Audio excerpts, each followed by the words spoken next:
Hi guys, welcome to another Road Pilgrim car review, and today we have the BMW 318i M Sport Sedan on review with us today, and this is actually the LCI version of the existing 3 Series platform.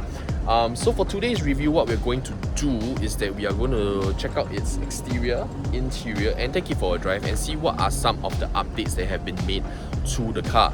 And in a sense, this isn't particularly a car review of a brand new model. If you're interested to see a brand new model, you can actually check out the link here, which is the link to the all new BMW M3 Touring, and we already did a review of that, so please go check it out if you maybe you are already familiar with this particular 3 Series. But before we get on with the review, if you are thinking about selling your used car in Singapore, please check out the link in the description box below, because through that link, we will be able to provide you with the highest possible valuation and quote for your car, or help you to consign it on the open market for an even better price. It's completely free to inquire, no transaction fees, no hidden fees, so if you're keen to sell your car, please check out the link. And with that, let's go check out the new 3 Series. Alright guys, so here is the exterior of the new facelifted version of the 3 Series, and you can see that the headlights have actually been redesigned. There used to be a sort of a kink in the middle here, but now it is one straight line, and there are now also blue accents inside the headlamps. The new 3 Series is also fitted with active front grills, which open and close depending on how much cooling the car requires.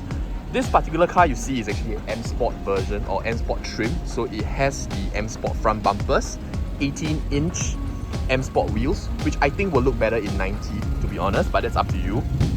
And around the back, there has also been a redesign of the rear bumper, which now features a larger diffuser bit and a removal of the chrome bits that used to exist on the pre-LCI version. So those are the exterior upgrades. Let's go jump inside the car and check out the interior upgrades. Alright, so this is the cabin of the 318i M Sport.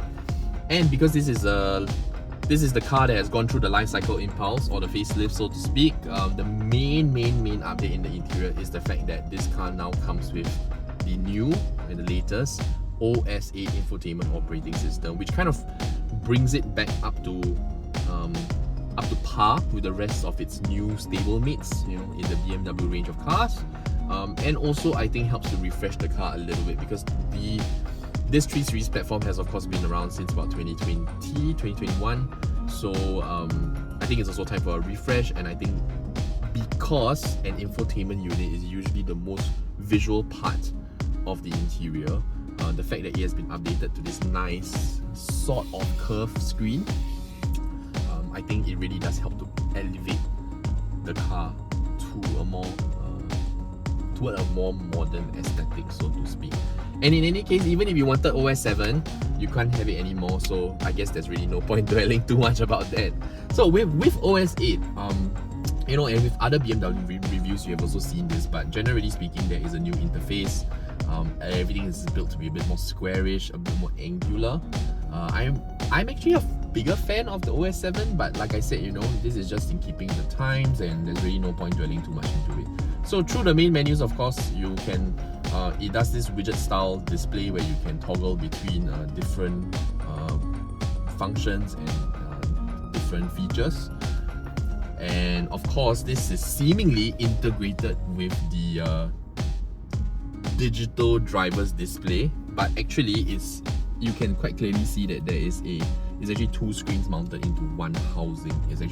It's not one continuous screen, but that's not really a huge issue. So of course, through this this driver's display, you get a whole bunch of different you can actually choose some display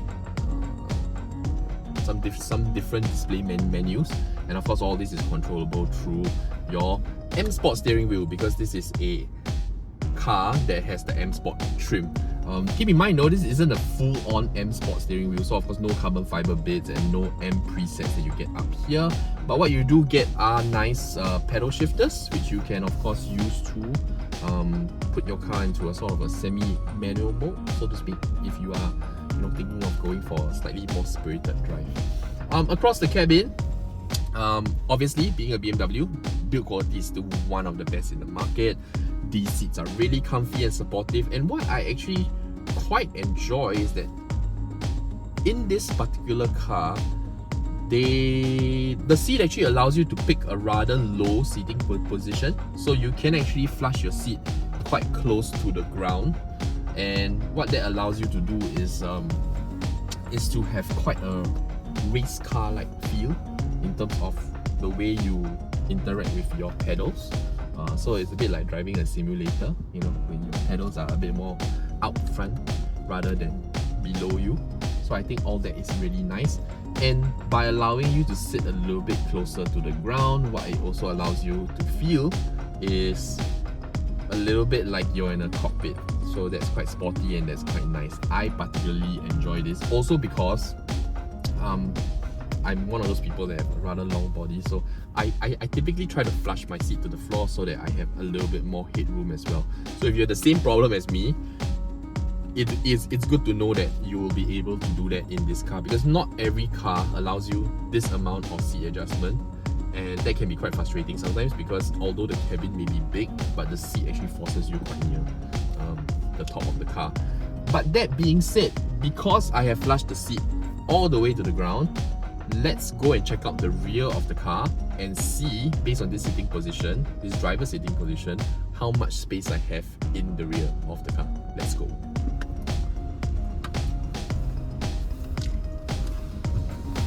Alright, so this is the rear of the car, and like I showed you earlier, what I did was to flush the seat quite close to the ground because that's just my preferred driving position in this car. And I'm 175 meters tall, and this is the amount of legroom that I have, which I think is actually really healthy. It's a good amount of legroom.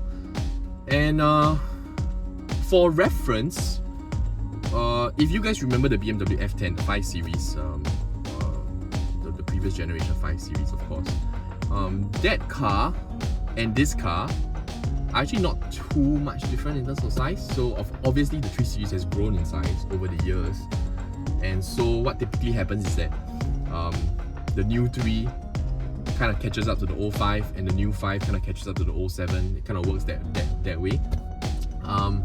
And although the F10 5 Series is overall 20 centimeters longer, about 20 centimeters longer than this car, the wheelbase is only about 10 centimeters longer than this car, larger than this car, which essentially means that in theory this car would have quite a lot more interior space in proportion to the exterior space. And I think all that is probably down to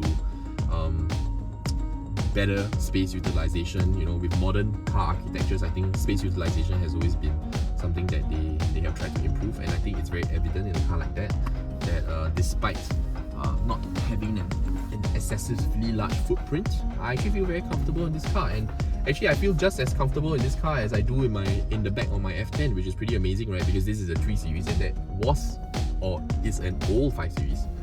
So yeah, I think most adults will be actually very comfortable in here. I've still got plenty amount of leg room, and if I kind of sit in a more natural sitting position, say longer journeys, I still actually have space to put my feet underneath the front seat, relax, lean back, and I've got a good amount of headroom here. No complaints. There is a dark roof lining up here, so the whole car, in terms of the head space, does feel a little bit more claustrophobic, but I think it's actually a nice touch because it does help to gel in the whole sportiness of the car, because this is an M Sport trim after all.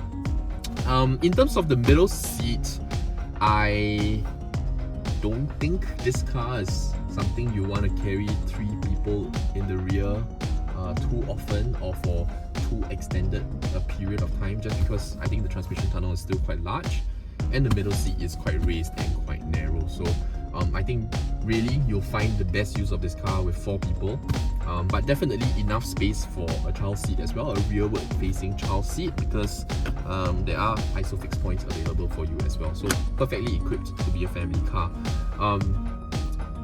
In terms of rear air conditioning, you do have rear air conditioning vents here in the middle, and these actually do have a dedicated temperature control and directional control, so you can actually push air out from the floor vents as well. So I don't really know when you would use it, but I suppose if you are in the rain and you had some wet feet, you want to use it to dry off your feet. But in any case, okay, it doesn't have a blower setting or blower control. So in terms of the fan speed, it's still based on whatever is adjusted from the front, but at the very least, you still get to control your own temperature at the back, which I think is really nice. And I think it's a nice step because this is, after all, supposed to be a luxury sedan. And I think in terms of consumers who think about luxury sedans, these are the kind of features that they will be looking at right off the bat when they view the car. But aside from all these little features, I think the most important part about any BMW is the way it drives. So let's go jump back into the driver's seat and take the car for a drive and see how it feels. Alright, so now we are up on the roads in the 318i M Sport, and to get a few specifications out of the way, this car runs the same 2-litre inline 4 turbocharged engine that you found on the pre-LCI version, along with the same 8-speed ZF automatic transmission. And this is good for about 154 horsepower and 250 Newton meters of torque, which I think is a very nice sweet spot to operate around Singapore, because truthfully we don't need all that much power to drive around Singapore. But at the same time, this amount of power also allows you a very comfortable cruising setup if you should decide to take longer trips up to Malaysia. So, a few key considerations to make when you are looking at the 318i M Sport. And the first one is that if you view this car from a driver's standpoint, I think what you'll find is a very satisfactory drive, because despite not having a huge ton of power, this car actually feels super well balanced and still retains a lot of the authentic BMW driving characteristics that many people love. In fact, I find that this car drives quite closely to the BMW F10 of old, and I know this because I drive a BMW F10, a 523. So that runs a 6-cylinder 2.5 litre engine, and obviously this is not a 2.5 litre 6-cylinder, this is a 2 litre 4-cylinder. But because the power isn't spec'd to be crazy, I feel like in some driving environments or in some driving conditions, the car actually feels a little bit like a naturally aspirated vehicle, which I think is actually quite pleasant. And I think the BMW purists will actually be reasonably satisfied with the way this car behaves and the way the drivetrain behaves.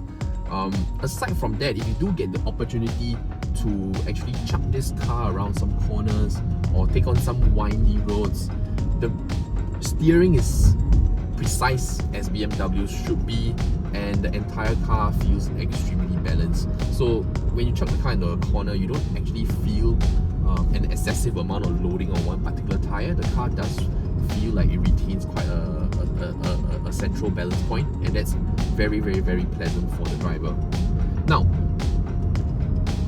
from an alternative view, if you're the sort of consumer that you don't really care about the way your car drives, but you still want to be part of that BMW ownership experience because you are viewing this from a luxury standpoint, then I think you will also be very pleased, because despite having a 4-cylinder, the car actually is super refined, and I think it drives a little bit like the 6-cylinder that you find maybe from another brand or other automakers.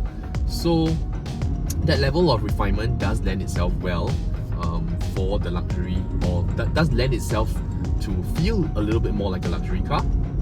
And obviously it's being refined. It's also quiet to operate, very, very smooth, and I think those are the things that are important to a user who are viewing this car from a luxury standpoint. And of course, you couple this with the fact that the car looks amazing, it has an updated OS 8, and all these things just kind of come together into this whole luxury sedan package, right?